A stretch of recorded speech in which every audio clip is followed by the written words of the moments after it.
Black Friday, जी हां, बाजार में आज आई भारी गिरावट के बाद ये कहना गलत नहीं होगा। मैं हूं आपके साथ प्रशांत पांडे और बाजार में मचे हाहाकार की वजहों से आज हम करेंगे स्वदेश आवर की शुरुआत।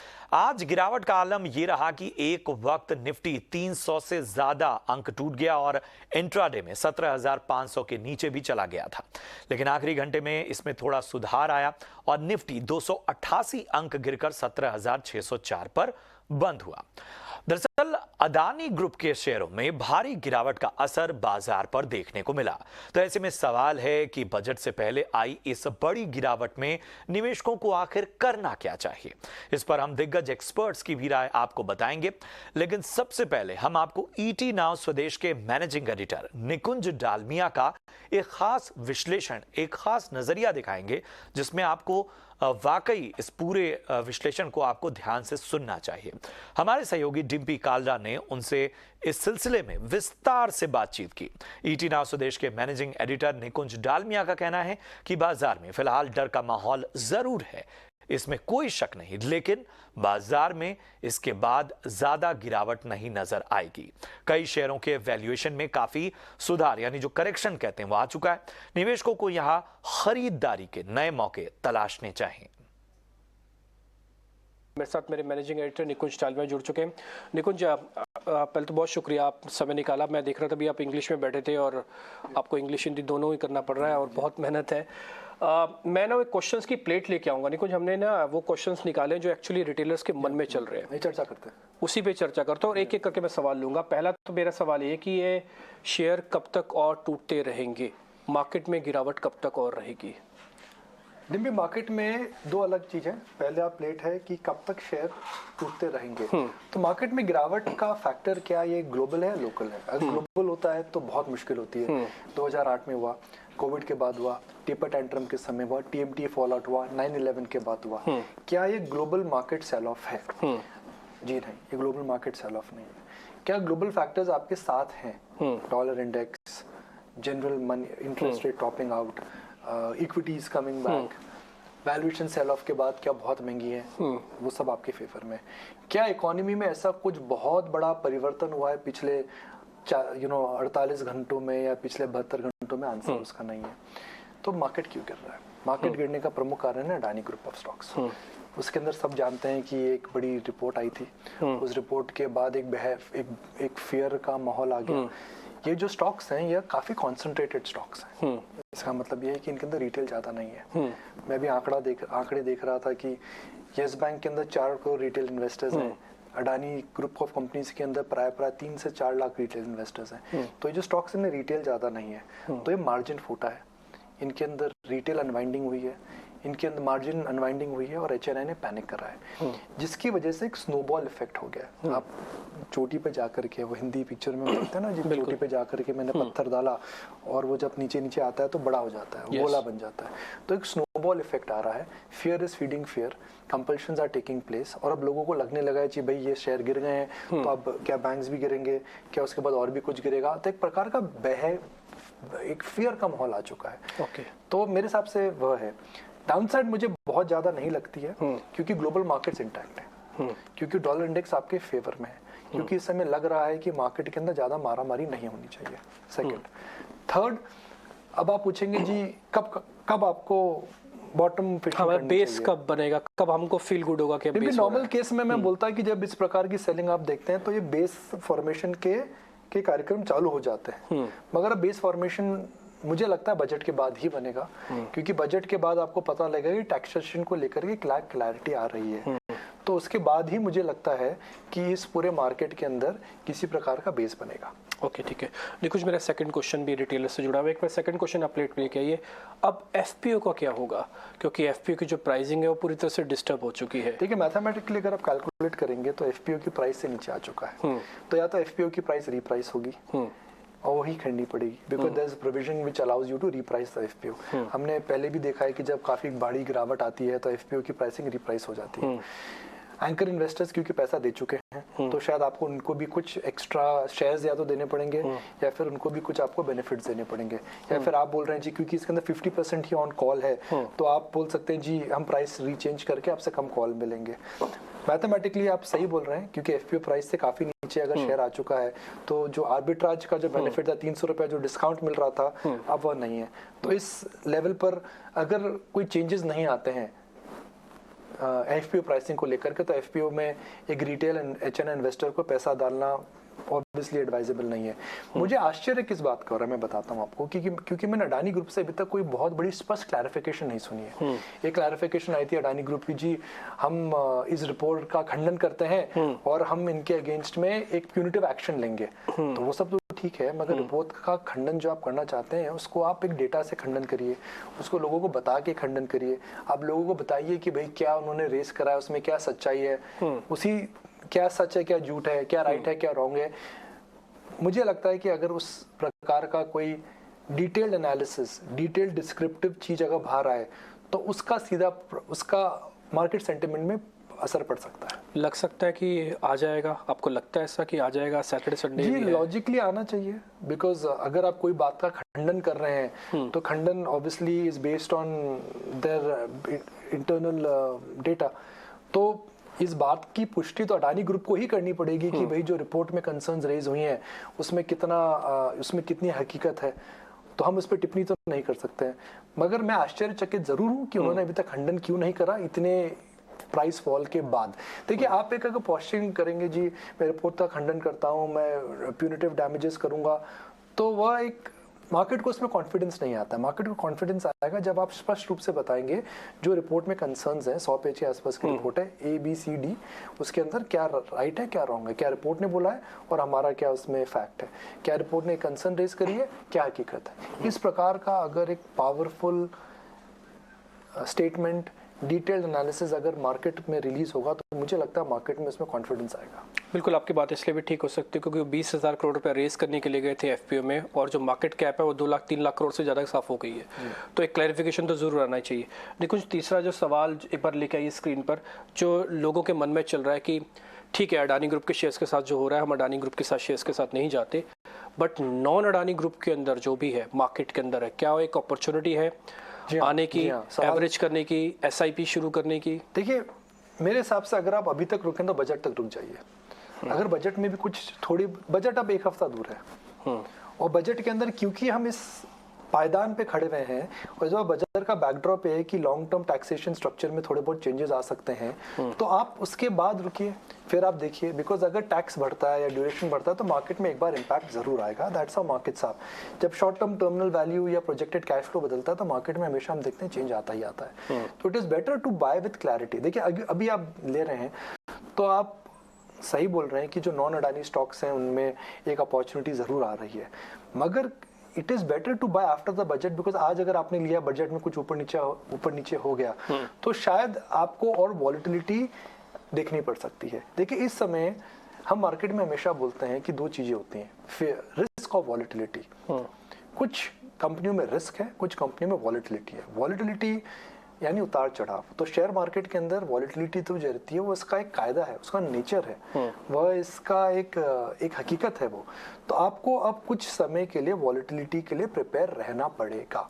मगर मैं दोबारा वही बात बोलूंगा, ये जो सेल ऑफ है लोकल है, ये सेल ऑफ कॉन्सेंट्रेटेड है, ये इंडिविजुअल एक रिपोर्ट की वजह से हुआ है जिसका, क्योंकि एक लार्ज ग्रुप है, लार्ज मार्केट कैप इरोजन हुआ है, इसका इम्पैक्ट और जगह देखने को मिल रहा है। मगर मेरा यह मानना है बिकॉज ग्लोबली ट्रेंड्स और क्यूज आपके साथ हैं, तो जो सेल ऑफ की इंटेंसिटी है वो जल्दी रुकनी चाहिए।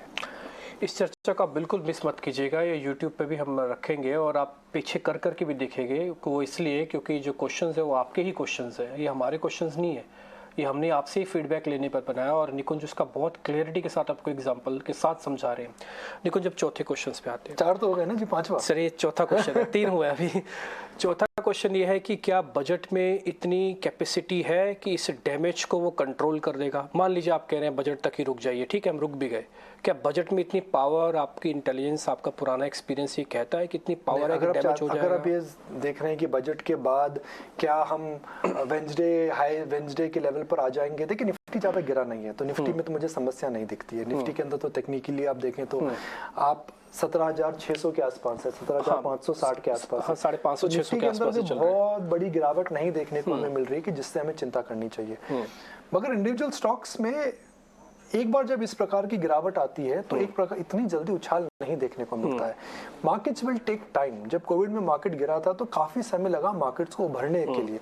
तो individual stocks will now be a function of performance, sector outlook, technical compulsions, margins and where those companies are going. तो बजट एक प्रकार का कोई राम मंत्र नहीं है कि बजट आएगा और मार्केट वापस उछल जाएगा। बजट एक प्रकार, देखिए बजट पिछले 2 साल से डायरेक्शनली आपको क्या बता रहा है?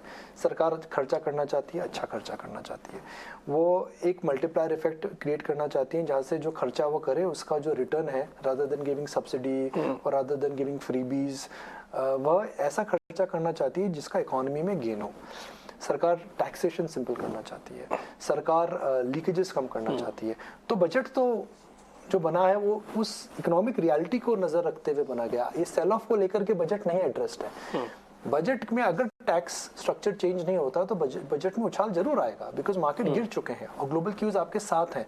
मगर intensity of the recovery will be a function of individual stocks, sectors, rather than just few names. निकुंज, मैं बजट से एक पॉइंट और जोड़ देता हूँ। क्या जो कैपिटल गेन्स को लेकर चर्चा हो रही है ये भी एक वजह हो सकती है कि मार्केट के अंदर और गिरावट या और स्पीड से रिकवरी आएगी? देखिए, अगर बजट नहीं होता तो जो बायर है वो बायर मेरे हिसाब से आ गया होता। ओके, बिकॉज कई स्टॉक्स में वैल्यू जेन्युइनली आ गई है। कुछ सीमेंट के स्टॉक्स गिर चुके हैं, कुछ बैंक्स गिर चुके हैं। हमें पता है कि अडानी ग्रुप का डेट इतना बड़ा नहीं है जो सिस्टमिक रिस्क करेगा। हम IL&FS क्राइसिस में लोगों से मैसेजेस आ रहे हैं कि भाई IL&FS क्राइसिस से बड़ा क्राइसिस आने वाला है। ऐसा रिस्क तो लगता नहीं है। देखिए डिम्पी, और हमने CLSA और JP मॉर्गन ने काफ़ी रिपोर्ट्स देखी हैं, वहाँ पे उन्होंने बड़े अच्छे से, शायद रिपोर्ट आप अभी चर्चा भी करिएगा, बड़े अच्छे से अडानी ग्रुप का एक्सपोजर समझाया है। तो मुझे नहीं लगता इतना सिस्टमेटिक रिस्क आज है। तो इतना सिस्टमेटिक रिस्क, अगर सिस्टम का रिस्क नहीं लग रहा है तो फिर ये प्रकार की सेलिंग है वो रुक जाती है। निकुंज, एक और क्वेश्चन जो लोगों के मन में चल रहा है वो है कि इस समय रिटेलर का कर्तव्य और धर्म क्या है? मान लीजिए वो पहले पे ही मास्टर्ड है। देखिए, आप मार्केट के अंदर 80% of the wealth is created by discipline of asset allocation. Similarly money is always made, जब इन्वेस्ट आप करते हैं तो सस्ता लीजिए, लंबी अवधि के लिए लीजिए। आज कल परसों पे नजर मत रखिए। आप जितना अच्छी कंपनियों को जितने समय तक होल्ड करेंगे आपको उतना ज्यादा बेनिफिट मिलेगा। देखिए, आपकी जो इकोनॉमी है इस समय एक अच्छी कगार पर है। शेयर प्राइसेस इतने महंगे नहीं हैं कि अब बबल टेरिटरी में आ चुके हैं। आने वाले समय में इंडिया का जो वर्चस्व है ग्लोबल इकोनॉमी में और बढ़ने वाला है। आपके पास एक पॉलिटिकल स्टेबिलिटी है, आपके पास क्रेडिट साइकिल अभी पिकअप हो चुकी है। ग्लोबली काफ़ी प्रॉब्लम्स हैं, भले अमेरिका में हो या फिर यूरोप में हो। कुल मिलाकर के क्रूड नीचे आ चुका है, इंटरेस्ट रेट स्पीक आउट हो रही है, तो माहौल जो है आपके लिए फेवरेबल है। तो आप लंबी अवधि की अगर बात करेंगे डिम्पी, तो मुझे लगता है कि यहाँ से इक्विटीज़ में निवेश करना चाहिए। वैल्यूएशन ठीक हो चुकी है डिम्पी। इसी स्टूडियो में बैठ करके हमने कोविड फॉल हमारे व्यूअर्स के लिए कैप्चर करा था। आज हम उस फॉल की बात नहीं कर रहे हैं, आज हम अडानी लेड फॉल की बात कर रहे हैं। तो शेयर मार्केट है भैया, मार्केट भूल जाता है। जो आज होता है वो बड़ा लगता है, जो कल हो चुका है हम भूल जाते हैं। तो कोविड का जो फॉल था इससे बहुत बड़ा फॉल था। उसमें इंडेक्स 40% के आसपास गिरा था, मगर उसमें जिसने समझदारी से लॉन्ग टर्म सोच करके निवेश करा, पैनिक नहीं करा, आज वो राजा है। तो मैं वही बोलूँगा कि आज जो हम फॉल देख रहे हैं ये शायद आने वाले समय में एक अच्छी बाइंग अपॉर्चुनिटी रहेगा, क्योंकि जो इकोनॉमी का डायरेक्शन है वो ऊपर है। देखिए, मार्केट में पैसा कब बनता है? जब या तो आप सस्ता ले रहे हैं, जो सस्ता भी बहुत नहीं हुआ है मार्केट, या फिर इकोनॉमी और अर्निंग्स का डायरेक्शन सॉलिड रहता है। तो market is not cheap but the economy is looking solid. तो दो में से एक फैक्टर आपके साइड होने चाहिए, उसमें से एक फैक्टर आपके साइड है। बिल्कुल, और ये मैं बड़े गर्व से भी कह सकता हूँ कि कोविड के अंदर जो आपने गाइडेंस दी थी रिटेलर्स के, बेहद काम आई। आज आप कोविड के लॉस को देखिए और आज मार्केट के लेवल्स को देखिए, इस फॉल को भी उसके अंदर डाइजेस्ट किया जा सकता है। लेकिन जब आप ये बात कह रहे हैं कि ठीक है कि नॉन अडानी पे ध्यान रखें और SIP भी शुरू करें, फिर ये भी आपको ही बताना होगा कि एक्चुअली खरीदना फिर क्या है हमको, कौन से सेक्टर्स अप ट्रेंड में। देखिए, आपके इस हिसाब से 3 बड़े केपेक्स हो रहे हैं इस समय। तो सबसे पहले बैंक्स है, क्रेडिट ग्रोथ उनकी अच्छी है। अगर कोई सिस्टमिक रिस्क नहीं आता तो banks are in a good state, specially large bank जिनके पास खासा और जिनके पास फिक्स डिपॉजिट अच्छा है। सेकंड, मैन्युफैक्चरिंग को लेकर के एक बड़ा केपेक्स हो रहा है। तीसरा, आप देखें तो तीसरा आप देखिए तो मुझे लगता है कि इस समय क्योंकि इन्फ्लेशन पीक आउट हो रही है, कहीं ना कहीं रूरल डिमांड वापस आएगी, तो एफएमसीजी और ऑटोज डिस्क्रिशनरी में आपको वापस जाना चाहिए। रियल एस्टेट, कुछ भी हो जाए रियल एस्टेट में गिरावट नहीं है अभी, तो real estate related dominated stock जो हैं उन पर ध्यान देनी चाहिए। हमें कोविड ने क्या सिखाया? हमें कोविड ने हमेशा ये सिखाया कि जब प्राइस डिसलोकेशन होती है वो यूनिवर्सल होती है, जब गिरता है सब गिरता है, मगर जब बढ़ता है तो अच्छी चीजें पहले आती हैं और खराब चीजें नीचे रह जाती हैं। तो शायद इस शेकआउट के बाद भी वही होने वाला है। ठीक है निकुंज, बहुत बहुत शुक्रिया, थैंक यू वेरी मच, आपने समय निकाला। तो इस चर्चा के जरिए आप बेहतर तरीके से समझ पाए होंगे कि आखिर जो ये मार्केट में गिरावट है इसके जो फैक्टर्स हैं वो क्या क्या हैं और इस गिरावट में आपको घबराना क्यों नहीं है। जी हाँ, जिस तरह से हमारे मैनेजिंग एडिटर निकुंज डालमिया ने बताया कि जो कोविड का फॉल था उससे पूरे मार्केट ने बेयर किया। ये जो फॉल है ये कुछ खास स्पेसिफिक जो फैक्टर्स हैं उनकी वजह से है। तो इस गिरावट को बहुत बड़ा सेंटिमेंट ब्रेक नहीं कहा जा सकता। और अगली खबर अडानी ग्रुप से ही जुड़ी हुई है। अडानी ग्रुप के कर्ज पर सीएलएसए ने कहा है। हमारे सहयोगी सौमीत सरकार इसके बारे में पूरी जानकारी दे रहे हैं।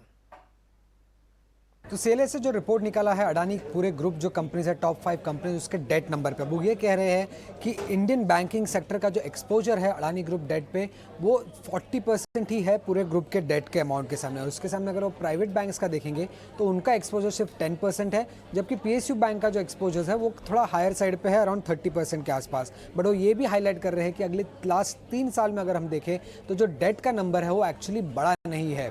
अब वो ये कह रहे हैं कि अडानी ग्रुप का जो टोटल डेट है पिछले 4 साल में करीब 1.15 लाख से लेकर 2.1 लाख करोड़ तक बढ़ चुका है। बट ये जो भी इंक्रीमेंटल डेट अडानी ग्रुप के बुक्स में आया है उसका 50% ऑफ द जो डेट है वो सिर्फ फॉरेन बॉन्ड्स उन्होंने इशू किए हैं और उसके थ्रू उन्होंने ये डेट रेज किया है। तो बैंकिंग सेक्टर का जो एक्सपोजर है वो काफ़ी कम है, सिर्फ 40% of the total group debt का एक्सपोजर है और उसमें 10% प्राइवेट बैंक की तरफ है और 30% पीएसयू बैंक की तरफ है। और वो उस पर और भी एनालाइज करके ये कह रहे हैं कि ये जो टोटल अमाउंट है वो अगर आप देखेंगे प्राइवेट बैंक्स का तो उनका जो टोटल लोन अमाउंट है उसका सिर्फ 0.3% होगा और सिर्फ 1.5% होगा उनके नेटवर्थ के सामने। और पीएसयू बैंक से अगर हम कंपेयर करें तो जो 30% एक्सपोजर है उनका अडानी ग्रुप की तरफ तो वो सिर्फ 0.7% होगा ऑफ द टोटल लोन्स जो है पीएसयू बैंक्स के FY24 के लिए और सिर्फ 1.6% होगा FY24 के नेटवर्थ के सामने।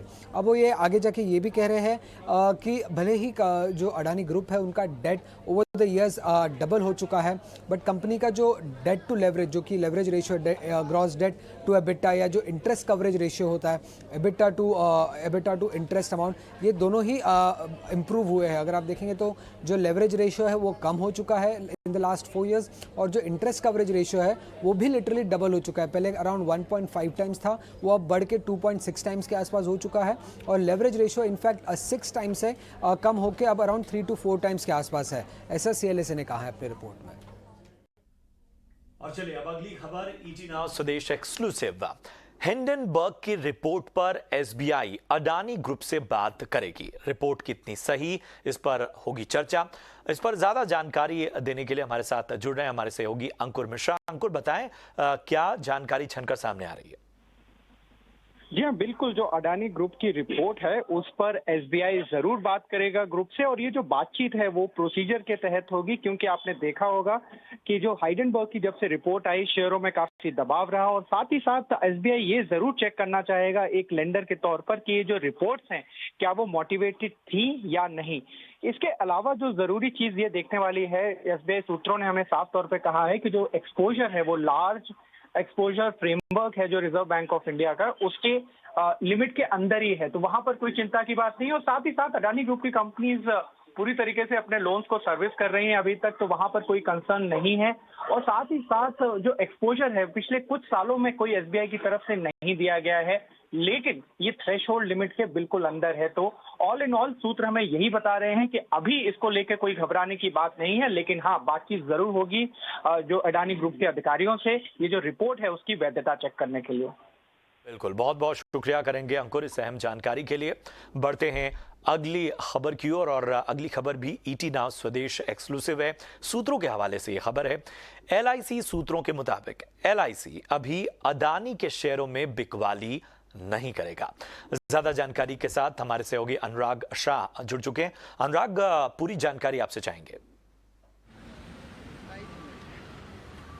देखिए, आज जो है बाजार में गिरावट दिखी, अदानी ग्रुप के जो शेयरों में भी भारी गिरावट दिखी और उसके पीछे जो हिंडनबर्ग की रिपोर्ट थी वो मुख्य वजह थी। और इसका जो इम्पैक्ट है वो एलआईसी पर भी देखने को मिला, क्योंकि एलआईसी का जो निवेश है अदानी ग्रुप के शेयरों में, उसकी जो वैल्यू है वो 15,000 करोड़ रुपए से भी ज़्यादा कम हुई है। लेकिन जो सूत्रों के मुताबिक एलआईसी इस पैनिक सेल के बाद भी अदानी ग्रुप के शेयरों में बना रहेगा, वो सेल नहीं करेगा, अपना निवेश कम नहीं करेगा, क्योंकि एलआईसी जो है वो लॉन्ग टर्म निवेश करता है और लंबी अवधि के नजरिए से निवेश करता है। इसके अलावा एक और जो बड़ा फैक्टर है, एलआईसी जो है वो निवेशित बना रहेगा कि उनका जो M2M गेन है वो अभी भी 3 गुना तक बना हुआ है, 3 टाइम से। यानी जब जिस कीमत पर अदानी ग्रुप के शेयरों में निवेश किया था एलआईसी के द्वारा, तो वहां पर अभी भी 3 गुना तक उनको M2M गेन मिल रहे हैं। तो इस वजह से एलआईसी जो है वो अदानी के शेयरों में बना रहेगा और आने वाले दिनों में उसको और वेट एंड वॉच की नजरिए से देखेगा। लेकिन अभी जो है वो एलआईसी बिल्कुल भी पैनिक की स्थिति में नहीं है और वो बिकवाली नहीं करेगा। और क्योंकि उसकी मुख्य वजह यही है कि जो M2M गेन है एलआईसी का वो 3 गुने तक अभी तक बना हुआ है। बहुत बहुत शुक्रिया करेंगे अनुराग आपका इस अहम जानकारी के लिए। और चलिए अब अगली खबर की ओर बढ़ते हैं। बाजार में भारी गिरावट के बावजूद घबराने की जरूरत नहीं, ये निवेश का मौका है। निवेशकों को ये सलाह KR चौकसी ग्रुप के MD देवेंद्र चौकसी ने दी।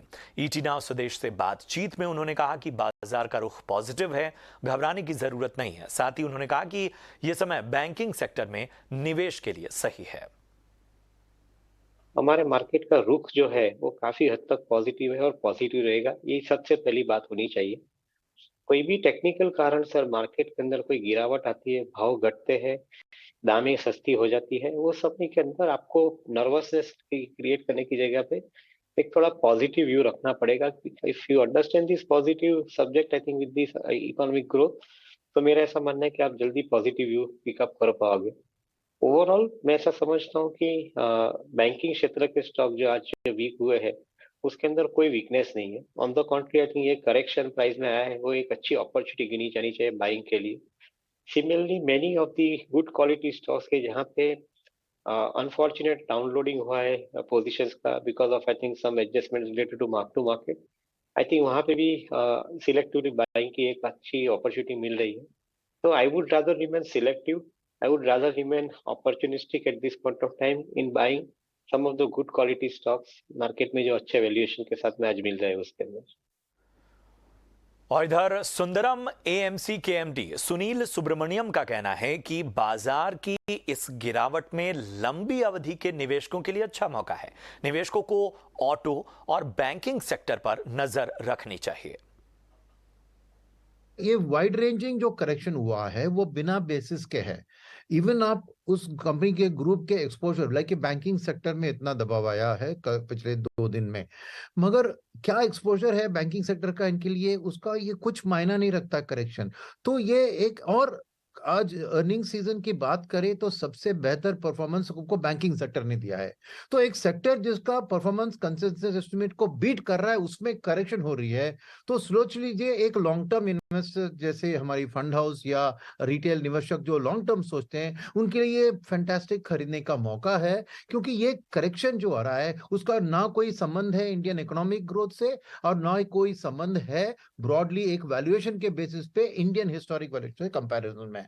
जो भी अभी करेक्शन एक पैनिक रिएक्शन के कारण, एक न्यूज के कारण जो होता है, एक लॉन्ग टर्म इन्वेस्टर के लिए बहुत बढ़िया बाइंग अपॉर्चुनिटी है। और खास करके जो एसआईपी की फ्लोस बढ़ गई है उनके लिए समझिए कि जो भी एसआईपी के इंस्टॉलमेंट आज कल में आएंगे उनके लिए भरपूर लाभ होगा, क्योंकि बहुत कम प्राइस दाम में उनको अच्छे क्वालिटी स्टॉक्स मिल रहे हैं। तो मेरे लिए एक लॉन्ग टर्म इन्वेस्टर के लिए ऐसे एक बुल मार्केट जो चल रही है हमारे स्टॉक मार्केट में, उसके अंदर जो एक टेकिंग ब्रेथ, एक ऐसी करेक्शन जो आती है वो एक अच्छी बाइंग अपॉर्चुनिटी होती है और बुल मार्केट को और भी स्ट्रेंथन करेगी फॉर द फ्यूचर। तो मेरे लिए ऑटो का जो सिनेरियो था लास्ट ईयर में, और एक था कमोडिटी प्राइसेस राइज का दबाव था, तो वाई बेसिस में अभी कमोडिटी की भी डिसेलरेशन हुई है।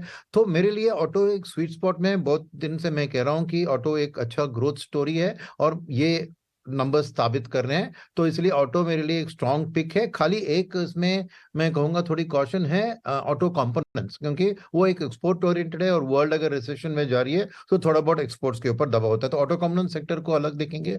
At the same time tractor जो है मॉनसून डिपेंडेंट है, ये है, उसका थोड़ा सिक्लिकलिटी होता है मॉनसून और उसके अलावा से। उसके अलावा कमर्शियल व्हीकल्स की बात करें ऑटो के अंदर, मैं समझता हूं कि एक कंस्ट्रक्शन और इंफ्रास्ट्रक्चर का जो प्लान गवर्नमेंट बना रही है उसके कारण लॉजिस्टिक्स का जो डिमांड बढ़ रहा है, उसे कमर्शियल व्हीकल्स भी एक अप साइकिल में अभी आ पहुंची है, और इसलिए कमर्शियल व्हीकल की डिमांड और उन तरह की कंपनियों में मैं देख रहा हूं कि अच्छी फ्यूचर है। तो private vehicles, passenger cars, commercial vehicles, इन सब में मैं पॉजिटिविटी देख रहा हूं, तो ऑटो एक अच्छी सेक्टर बन रही है। सेकंड, बैंकिंग के बारे में बात करूंगा। अर्निंग सीजन में बैंकिंग के रिजल्ट्स अच्छे आए हैं, बट कल परसों की जो हादसा हुई है जो मार्केट को डरा रही है, उसमें बैंक का सबसे ज्यादा गिरावट है। तो ये स्वीट स्पॉट में मानता हूं, क्योंकि नंबर्स अच्छे आ रहे हैं मगर दाम गिर रही है, तो इससे और बेहतर मौका खरीदने का कौन सा हो सकता है। दो में से एक भारतीय अपने मौजूदा टर्म इंश्योरेंस को लेकर फिक्रमंद है, वो इसे पर्याप्त नहीं मानते। ये बात मैक्स लाइफ इंश्योरेंस के एमडी और सीईओ ने हमसे खास बातचीत में कही। मैक्स लाइफ इंश्योरेंस की इंडिया प्रोटेक्शन कोशेंट रिपोर्ट का हवाला देते हुए उन्होंने कहा कि कोविड में बहाल किए गए सुरक्षा स्तरों में इसमें बदलाव आया है।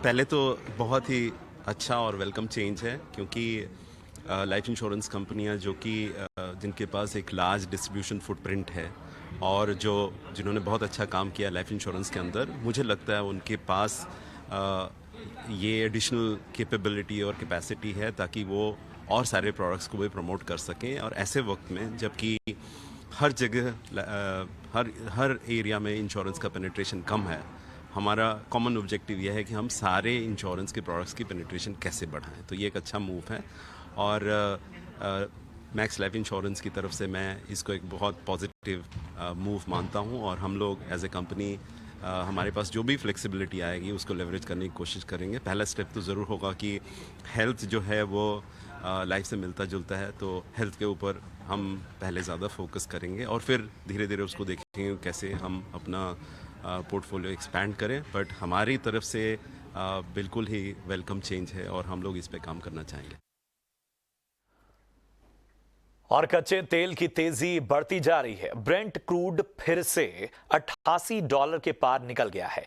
क्या है इस तेजी की वजह और आगे के लिए क्या बड़े ट्रिगर्स हैं? हमारे सहयोगी विश्व मोहन इसका पूरा ब्यौरा दे रहे हैं। देखिए, कच्चे तेल में वापस से तेजी शुरू हो चुकी है। करीब 2.5 महीने की ऊंचाई पर कच्चे तेल का भाव जा चुका है। ब्रेंट क्रूड वापस से $88 के ऊपर पहुंच चुका है। सबसे बड़ी वजह यह है कि चीन की रीओपनिंग की स्टोरी यहां पर प्ले हो रही है। चीन से डिमांड में रिकवरी से यहां पर कीमतों को सपोर्ट मिल रहा है।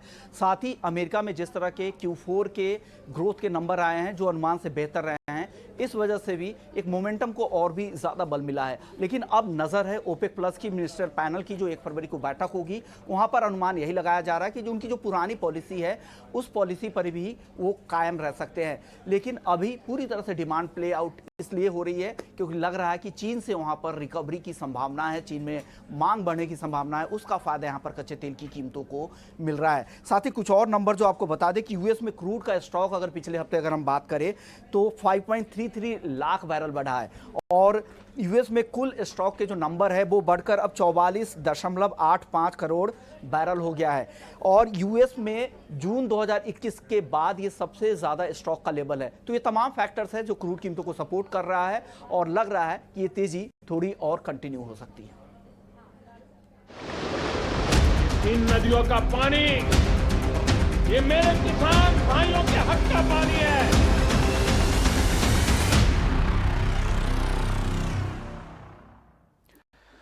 आपने एक कहावत तो जरूर सुनी होगी कि रस्सी जल जाए पर बल न जाए, और यह कहावत बिल्कुल सटीक बैठती है पड़ोसी मुल्क पाकिस्तान के लिए, जहां की आवाम दाने दाने के लिए इस वक्त मोहताज है। देश के आला कमान अपने रहनुमाओं से मदद की भीख तक मांग रहे हैं, लेकिन हौसले आज भी वही एटम बम की गीदड़ भभकी वाले। लेकिन अब भारत के एक नोटिस के बाद दाने दाने के लिए मोहताज पाकिस्तान को पानी की बूंद बूंद तक के लिए महरूम होना पड़ सकता है। दरअसल भारत ने सितंबर 1960 में हुई दोनों देशों के बीच का जो सिंधु जल समझौता था, उसमें संशोधन के लिए पाकिस्तान को नोटिस जारी किया है। और वजह है पाकिस्तान से ओर से की गई कार्रवाइयों से संधि के प्रावधानों पर पड़ने वाला असर। और यह पहली बार है जब भारत ने सिंधु जल संधि में संशोधन की मांग की है। और आपको बता दें कि भारत सरकार की ओर से जारी नोटिस का अहम मकसद पाकिस्तान को समझौते के उल्लंघन को सुधारने के लिए 90 दिनों की मोहलत देना है।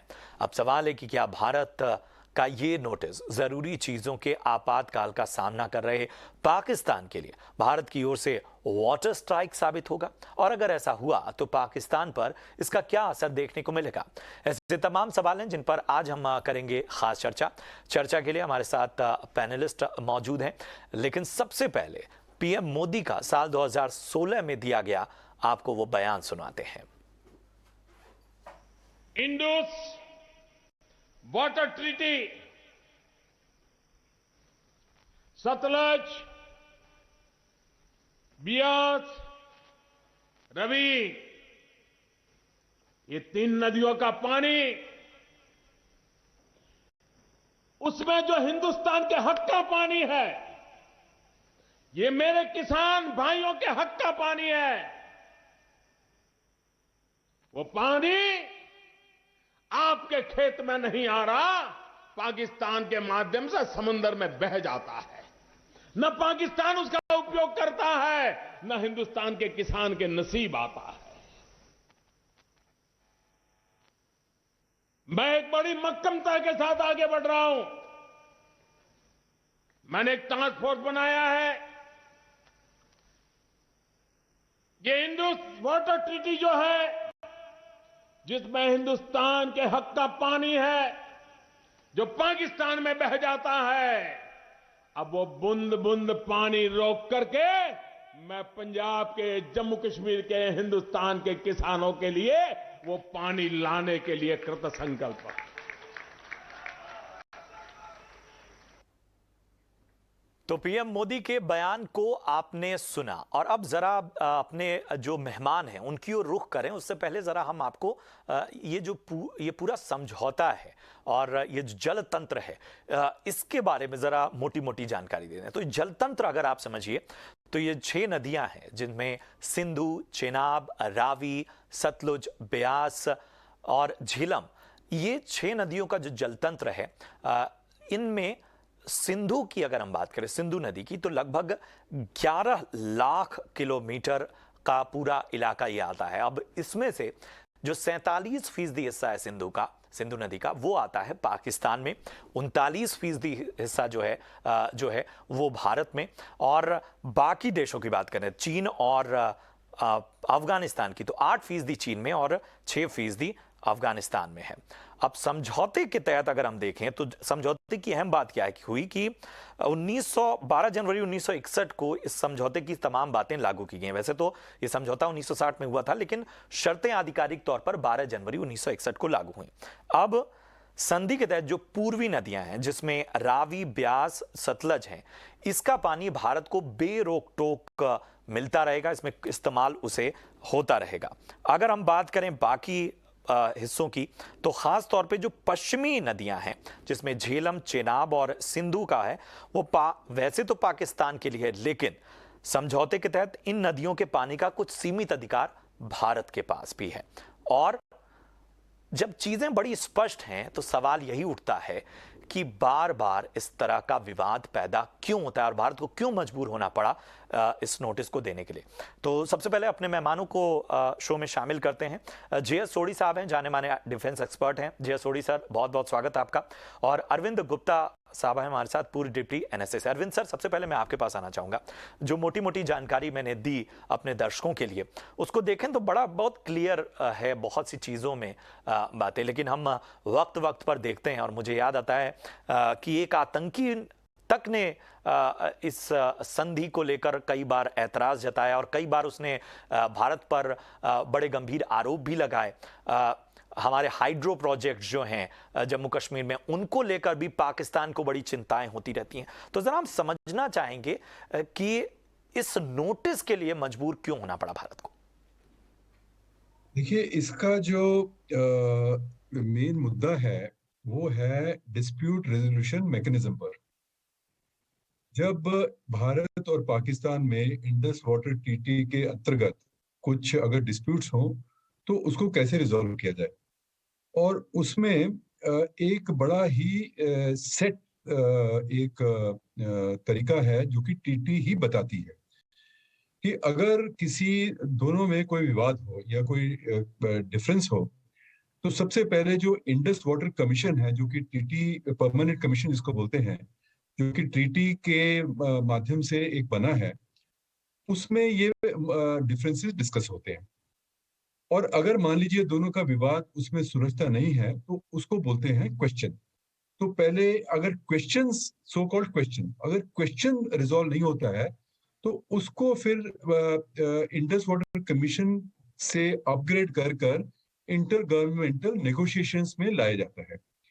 तो ये तो हुआ पहला स्टेप। अगर मान लीजिए दोनों गवर्नमेंट्स आपस में वो विवाद को नहीं सुलझा पाती तो इसको फिर एक न्यूट्रल एक्सपर्ट बनाया जाता है, जो कि वर्ल्ड बैंक द्वारा बनाया जाता है, क्योंकि वर्ल्ड बैंक भी इसमें एक पार्टी है। अगर न्यूट्रल एक्सपर्ट भी इस विवाद को सुलझा ना पाए तो फिर एक कोर्ट ऑफ आर्बिट्रेशन बनाया जाता है, जो कि उससे एक हायर लेवल है।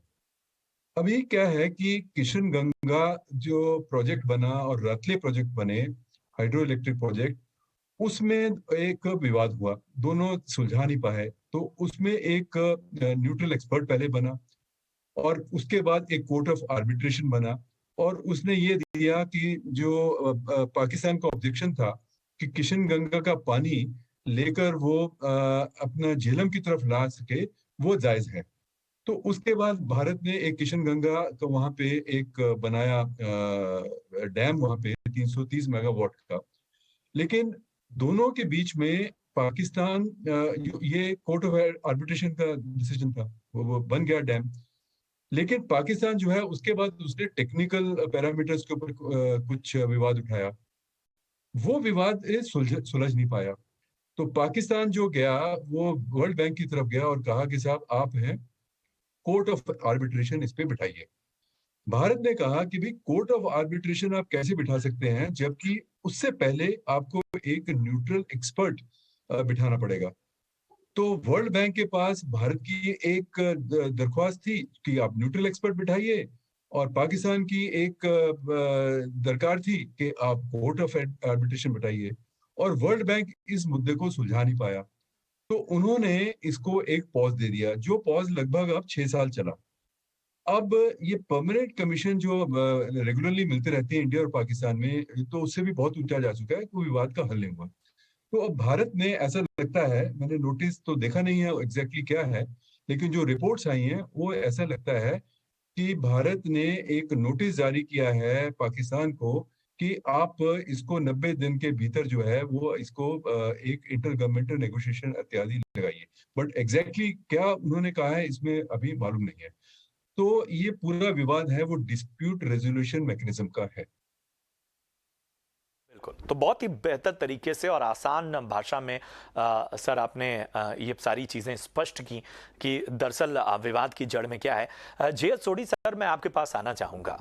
भारत कि इस पूरे नोटिस देने की ये जो प्रक्रिया है, भारत जो है वक्त वक्त पर पाकिस्तान को एक तरह कहते हैं कि चेतावनी भी देता रहा है कि वो अपनी हरकतों से बाज आए, लेकिन इस मोर्चे पर बहुत कम बार हमने देखा है कि जब भारत ने किसी तरह का एक कोशिश की हो पाकिस्तान पे दबाव बनाने की। किस तरह से आप इसे देख रहे हैं, अगर हम भारत पाकिस्तान के इस पूरे समझौते को भी देखें, और फिलहाल कई बार ऐसा होता है कि जो स्थितियां हैं, जो परिस्थितियां हैं, उसमें एक मुल्क के तौर पर, एक देश के तौर पर आपको कई मामलों में एक आत्मविश्वास के तौर पर एडवांटेज भी लेनी होती है, उस नजरिए से भी अगर देखें।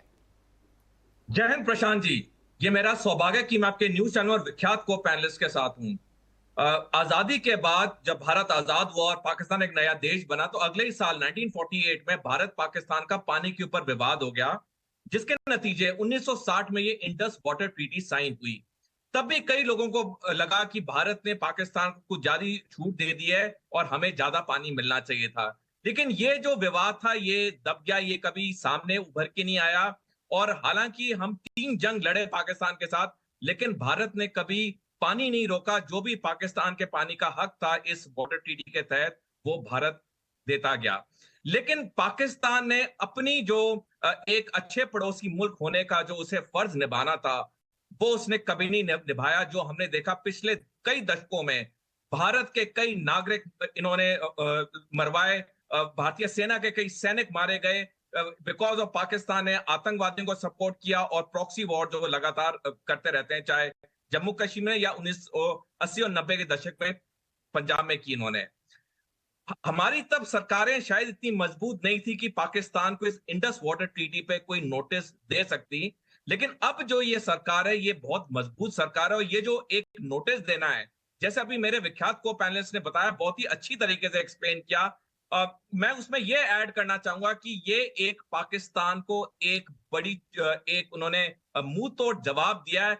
अब पाकिस्तान को समझ नहीं आएगी करना क्या, क्योंकि इस नोटिस के तहत भारत ने कहा है कि अभी हमें 62 साल हो गए इस ट्रीटी को, हमें जो भी हमने एक्सपीरियंसेस 62 साल में गेन किए हैं उसे लर्न करना चाहिए और जो भी संशोधन करने ट्रीटी में वो करना चाहिए। यानी कि कहने का मतलब है कि भारत की तरफ से जो नोटिस है वो इस जो ट्रीटी के बेसिक स्ट्रक्चर को एक चेंज करने की बात है, जो कि पाकिस्तान के हित में बिल्कुल नहीं होगा। क्योंकि पाकिस्तान का शुरू से ही डर रहा है कि अगर भारत ने पूरा पानी कंट्रोल कर लिया तो भारत कभी भी पाकिस्तान में फ्लडिंग कर सकता है या पानी रोक के वहां पे सूखे की सिचुएशन पैदा कर सकता है। प्रशांत जी, मैं एक चीज और कहना चाहूंगा, अगर आप सैनिक नजरिए से देखें, जो हमारा वेस्टर्न बॉर्डर है और पाकिस्तान का जो ईस्टर्न बॉर्डर है, वो जो इलाका है वो पूरा एक मैदानी इलाका है जहां पे बख्तरबंद गाड़ियां और आर्मर्ड टैंक्स यूज होते हैं लड़ाई के वक्त। और इस पूरे प्लेन इलाके में पाकिस्तान ने अपनी तरफ कई किनाल बनाए हुए हैं, क्योंकि पाकिस्तान का एक फ्लडिंग स्कीम है जो कि उनकी सैनिक पढ़ाई में सिखाई जाती है कि अगर भारतीय सेना के टैंक आ गए तो हम किनाल में से पानी रिलीज कर देंगे ताकि ये टैंक वहां बॉक डाउन हो जाए और वो अंदर ज्यादा ना आ सकें। तो पाकिस्तान को ये डर है कि अगर भारत ने ये ट्रीटी अपने हक में पूरी ले ली और पानी ज्यादा कंट्रोल कर लिया, तो कल ऐसा ना हो कि लड़ाई अगर छिड़ जाए तो पाकिस्तान के पास वो फ्लडिंग स्कीम के लिए पैसा ही ना हो। पाकिस्तान ने 1947 से अपने ईस्टर्न बॉर्डर पे, जो हमारा वेस्टर्न बॉर्डर है, वहां पे उसने एक बहुत अच्छा नेटवर्क बनाया हुआ है कैनाल्स का, जिसमें हेडवर्क्स हैं, जिसमें ट्रिब्यूटरीज हैं, only from the military point of view.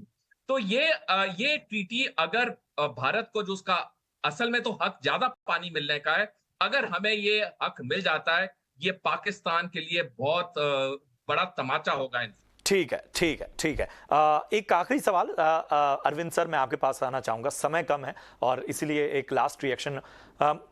कितना आसान कितना मुश्किल लग रहा है, क्योंकि हम इतने वर्षों में हम देख रहे हैं कि बहुत सारी चीज़ें अब भारत की ओर से, मेरे ख्याल से जो आप बता रहे हैं, जो कमीशन है जिसकी एक बैठक भारत में होती है, एक बैठक पाकिस्तान में होती है, बाकायदा उसके लिए एक कमिश्नर भी होता है, फिर भी आप इन सारी प्रक्रियाओं के बीच जो ये पूरा तंत्र बनाया गया है, इन सब के बीच कितना चैलेंजिंग मानते हैं इस विवाद का, इस तरह के नोटिस या इतनी समय सीमा के बीच में निपटारा होना? ये इससे पहले मैं आपके सवाल का जवाब दूं, एक चीज और मैं आपको बताना चाहूंगा कि जो वर्ल्ड बैंक ने पॉज किया था, क्योंकि भारत और पाकिस्तान की 2 रिक्वेस्ट अलग अलग तरह की थी, वो उन्होंने मार्च 2022 में उन्होंने पॉज को खत्म कर दिया और उन्होंने न्यूट्रल एक्सपर्ट और कोर्ट ऑफ आर्बिट्रेशन दोनों एक साथ बनाने की प्रक्रिया शुरू कर दी। और अक्टूबर पिछले साल उन्होंने दो लोगों को अपॉइंट भी कर दिया, कोर्ट ऑफ आर्बिट्रेशन के चेयरमैन को और इनके न्यूट्रल एक्सपर्ट को भी।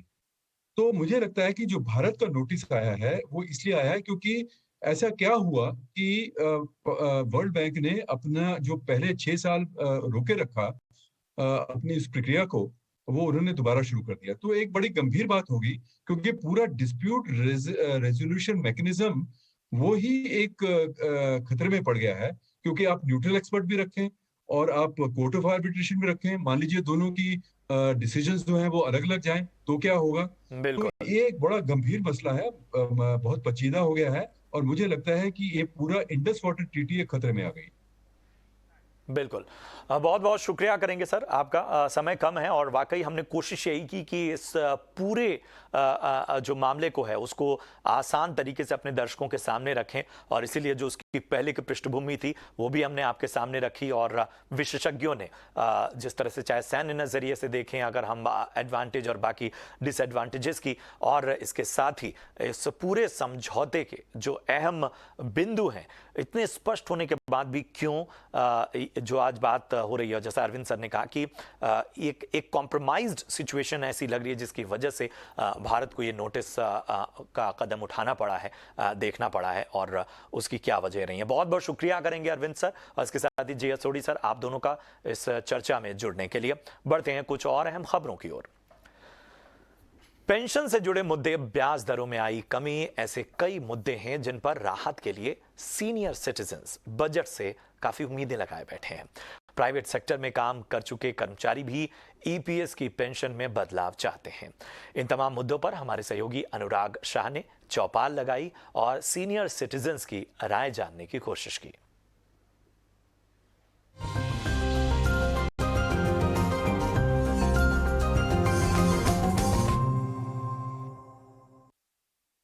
बजट चौपाल में हम आज बात करेंगे पेंशन से जुड़ी हुई जो कर्मचारी है प्राइवेट सेक्टर से जुड़े हुए हैं उनकी जो पेंशन होती है उसमें किस तरह से और बदलाव किए जा सकते हैं। सर आपका जैसे बताना है कि आप प्राइवेट सेक्टर से जुड़े हुए रहे, तो किस तरह की पेंशन में सुधार होने चाहिए?